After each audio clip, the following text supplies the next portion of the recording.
Imagine walking into a neighborhood meeting feeling like you've just robbed a bank. That's exactly how I felt, stepping into the Willow Creek Community Hall one crisp morning. Every eye in the room boring into me like I'd just set fire to the town charter. At the head of the table sat Deborah Marshall, her face glowing with smug victory, clutching a briefcase stuffed with what she claimed were ironclad legal documents, all because I'd dared to say no to her so-called homeowners association. She thought she had me cornered, but she didn't know that in just 5 minutes, one phone call and a grainy piece of CCTV footage from the night before would turn her world upside down. Deborah believed she was untouchable, the queen of her own little empire. She was about to learn the difference between self-made power and the real thing. My name is Nathan Carter, and 3 months ago, I inherited my grandfather's house in the once peaceful Willow Creek neighborhood. Grandpa Henry had lived there for 52 years, tending his vegetable patch and keeping to himself until he passed quietly in his sleep. The house came with warm memories, a few squeaky stairs, and, apparently, a neighborhood tyrant named Deborah Marshall, who seemed to think my inheritance included a leash.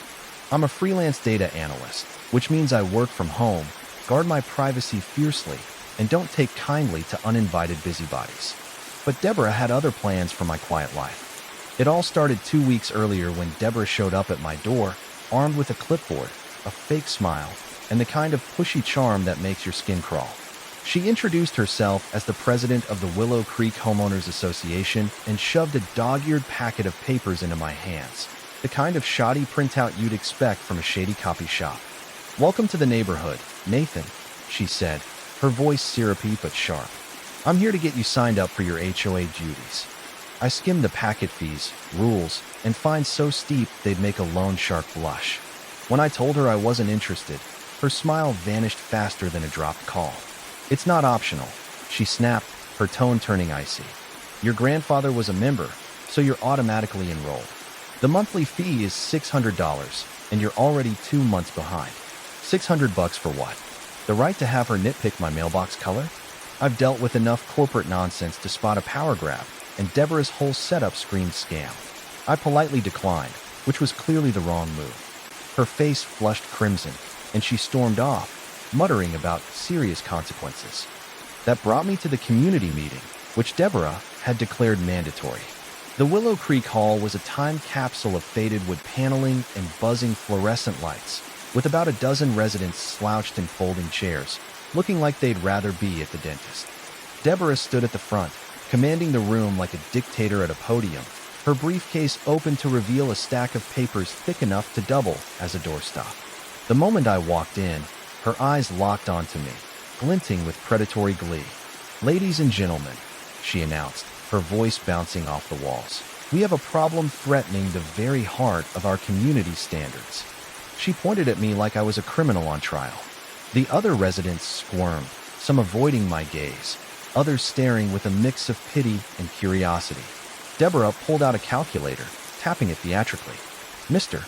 Carter owes $1, 802 months fees, late charges, and non-compliance penalties. Pay immediately, or we'll pursue legal action."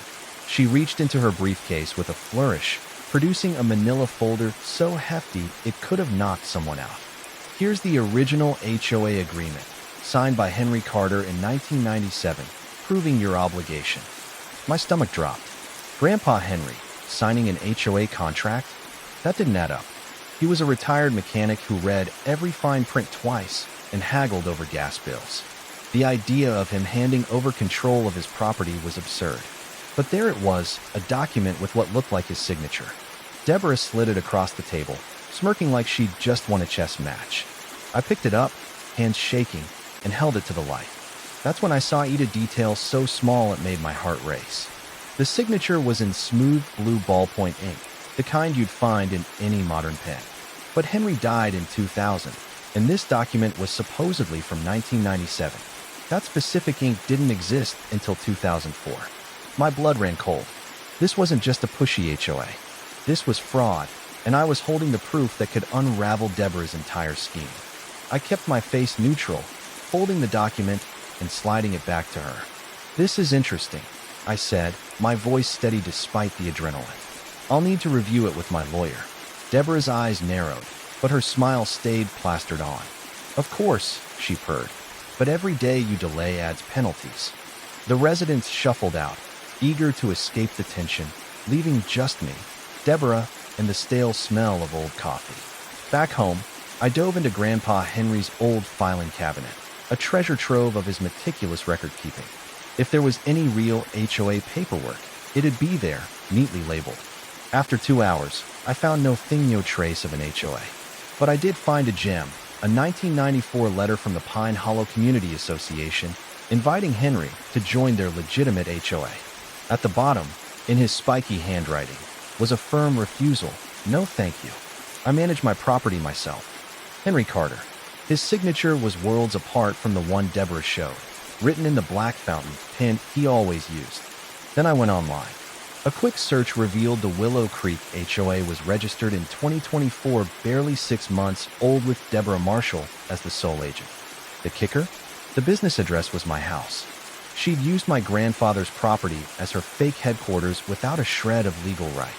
Digging deeper, I found she was fleecing at least 10 families, charging $400 to $700 monthly, roughly $5,000 a month, or $60,000 a year in pure profit. Her social media flaunted lavish trips, a shiny new Lexus, and designer handbags, all funded by her scam. My phone buzzed with a text from Mrs. Evelyn Brooks, a neighbor 3 doors down. "Nathan, I saw you at the meeting. Can we talk?" I think Deborah is lying to everyone. Over coffee, Evelyn revealed she'd paid Deborah $600 monthly for a year, believing her late husband had signed an HOA deal. When she questioned a $250 park maintenance fee despite no park existing, Deborah threatened to lien her house. Evelyn wasn't alone. Other neighbors whispered about Deborah's fake documents and hired security goons, intimidating residents into paying. Then came the bombshell. Deborah emailed me a payment schedule, but attached the wrong affiliate database labeled Willow Creek Confidential. It detailed 42 families, their payments, and her chilling notes: Mrs. Lee, widow, scare easily, raise fees slowly, Carter property, prime lot, push for control. She'd forged signatures, crafted fake stamps, and tracked her lies to avoid slip-ups. This wasn't a small-time hustle, it was a calculated criminal operation. Worse, she ran fake HOAs in 2 other neighborhoods, Oak Ridge Meadows and Cedar Lane, raking in $25,000 monthly. My jaw dropped at the scale of her greed. Things escalated fast. That afternoon, car doors slammed outside. Peering through my window, I saw Deborah with 3 men, one holding a locksmith's kit. They weren't knocking, they were prepping to change my locks. I grabbed my phone, hit record, and flung open the door. "Mr. Carter," Deborah declared, "you've ignored our notices. Per the Willow Creek Charter, we're securing this property until you pay." The locksmith, her nephew, Tyler, stepped forward, tools in hand. I kept recording. "You have no legal right to touch my property," I said, voice calm but firm. "This is trespassing." Deborah's mask slipped. "Listen, you little brat," she hissed. "I run this neighborhood. I've got connections to City Hall. Pay up, or we'll make your life hell." Her goons nodded, but I noticed her briefcase, ajar, with blank HOA contracts, and her unlocked phone showing texts coordinating this stunt. I dialed 911, describing the attempted break-in. Deborah's bravado cracked. "This is just a neighborhood issue," she stammered. "No need for police." Too late, her nephew and his buddy bolted to their car. As we waited, Deborah waved the folder, claiming Henry owed $12,000 in back fees. But as she yanked it out, a USB drive fell, clattering onto my porch. She lunged, but I snatched it first. "That's mine," she screamed. I pocketed it, knowing I'd just grabbed the key to her downfall. Inside, the USB revealed a criminal empire, 115 victims across 3 states, $250,000 stolen in 8 months. Deborah's files profiled victims' weaknesses: elderly marked low resistance, newcomers legal threats effective. Bank records showed her funneling HOA funds into her personal account, funding her Lexus and beach vacations. She'd even planned to steal my house as collateral for a new scam in Florida. Text screenshots showed her coordinating with other fraudsters, sharing fake document templates. One note chilled me: Carter house perfect for phase 2. Gain control, uses loan collateral. Deborah wasn't done. She returned with a lawyer, a nervous guy in a cheap suit named Victor Grayson, demanding the USB. I went live on social media, broadcasting their threats. Neighbors chimed in. She charged us $400 for a non-existent playground. Deborah was sacked from a bank for stealing. The comments exposed her as a serial con artist. Grayson fled, but Deborah raged at my camera. I'll sue every one of you. Her meltdown, watched by 50 people, went viral locally. Unbeknownst to Deborah, I'd sent her files to FBI agent Laura Bennett, a fraud specialist I'd met during a consulting gig. Laura revealed Deborah was part of the Suburban Control Network, a syndicate defrauding homeowners nationwide, stealing $1 million. She bribed a local deputy to bury complaints, explaining her brazen confidence. The FBI wanted me to bait Deborah into confessing on tape. When I called to negotiate payment, she upped the ante. Sign over 20% of your house as security or lose it all. The FBI pounced this was attempted property theft, a federal crime. We set a trap. Deborah arrived with a fake notary, Paul Whitaker, to authenticate a property transfer. Hidden FBI cameras rolled as she spread forged documents on my table, boasting about her scams in Oak Ridge and Cedar Lane. Once we own part of your house, she bragged, we control it if you miss a payment. Whitaker chimed in, flaunting fake seals. I asked, how do you handle resistors? Deborah smirked.